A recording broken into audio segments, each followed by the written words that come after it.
Bonjour et bienvenue dans la rubrique de G pour un nouvel épisode consacré à The Immortal Hulk, consacré à l'épisode 5.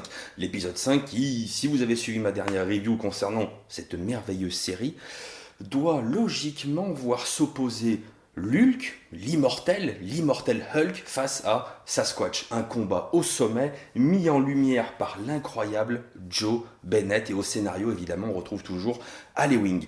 Avant de vous parler de cette histoire, je veux d'abord vous parler des covers que je me suis procuré pour ce numéro. Il y a donc la régulière qui est assurée comme depuis le début de cette série par Alex Ross, absolument magnifique, où on voit Hulk et Sasquatch s'opposer. Et il y a eu une petite variante qui était disponible, où on peut voir Hulk face au Cosmic Ghost Rider. Et je veux prendre quelques instants pour vous parler quand même de ce personnage absolument merveilleux qui se voit maintenant crédité aux USA d'une série qui lui est consacrée. Alors je ne sais pas combien de numéros ça va durer, mais c'est vraiment sympa. Si vous ne connaissez pas encore ce personnage, vous pouvez le découvrir dans les publications de Panini, dans les Marvel Epics. Il y a pour l'instant 2 tomes qui sont sortis.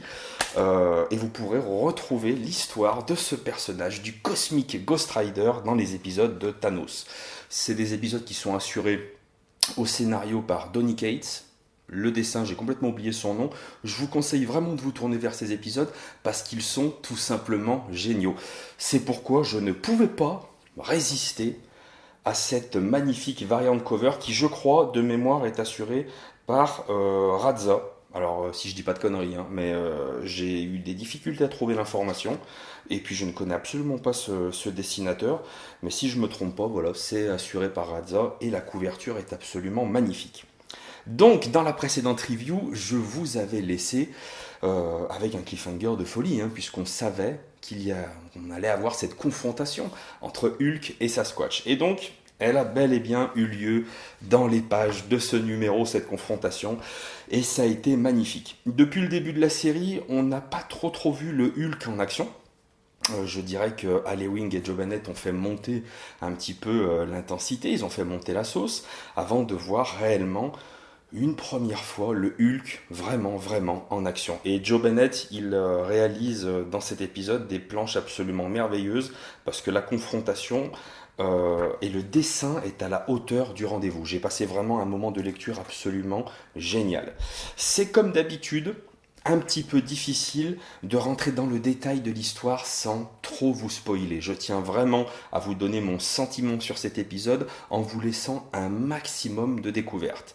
Le fil rouge qu'on suit depuis le premier épisode prend dans ce 5e numéro un tournant véritablement décisif. Tout ce que je peux vous dire, c'est que la confrontation entre Hulk et Sasquatch, Sasquatch est de nouveau possédé, mais peut-être pas par le démon qu'on avait l'habitude de voir lorsqu'on parlait de Sasquatch, et peut-être un autre démon, un démon plus proche de l'incroyable Hulk, voire très familier. Et voilà, la confrontation était absolument magnifique, et le cliffhanger de fin est encore une fois extrêmement prometteur. J'ai trouvé cette histoire absolument géniale, et vraiment j'ai aimé. Le seul petit point négatif que je pourrais... Négatif, encore, hein, franchement je m'emballe.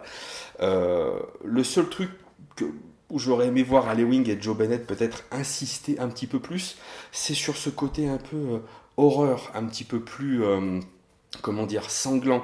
Ils auraient pu peut-être aller un tout petit peu plus loin, mais à la fois, bon, voilà, on connaît un peu les problèmes. Déjà, bon, quand on voit le bas de Zizi, on voit tous les problèmes qu'il peut y avoir, donc si on voit peut-être un peu trop d'hémoglobine, ils vont peut-être avoir aussi des problèmes de leur côté, mais je pense qu'il y a quand même un côté horrifique dans cette série qui est complètement assumée, et il y avait peut-être à quelques instants, quelques moments, des choses à mettre en place pour aller encore un tout petit peu plus loin, en tout cas à mon goût. Néanmoins, c'est un épisode que j'ai trouvé absolument merveilleux, génial. Je vous conseille de vous le procurer parce qu'il est... voilà, ça fait longtemps qu'on n'avait pas vu le Hulk en action dans un combat aussi haletant, et c'était absolument génial. Vous l'aurez remarqué, certainement, je suis un petit peu en retard dans mes reviews concernant The Immortal Hulk, et j'ai déjà le numéro 6, et pour tout vous dire, je suis dans l'attente du numéro 7 qui doit être dans un colis de la poste actuellement, mais je ne l'ai pas encore lu. J'ai un petit peu peur de ce numéro 6 parce que je vois que Joe Bennett n'est pas au dessin et que c'est Lee Garbett qui assure la partie graphique. Et ouais, j'ai un petit peu plus peur parce que je suis nettement moins fan de Lee Garbett.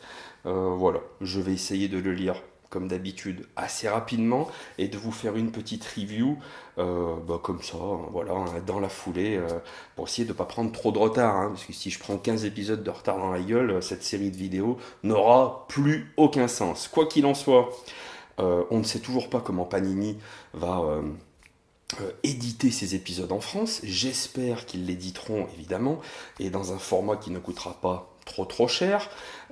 J'espère que c'est pour très bientôt, pour la rentrée. En attendant, moi je vous conseille toujours de suivre The Immortal Hulk, que ce soit en VF pour bientôt je l'espère, ou bien en VO. C'est une série absolument géniale et je vous dis à très bientôt dans les rubriques de G. Aïe!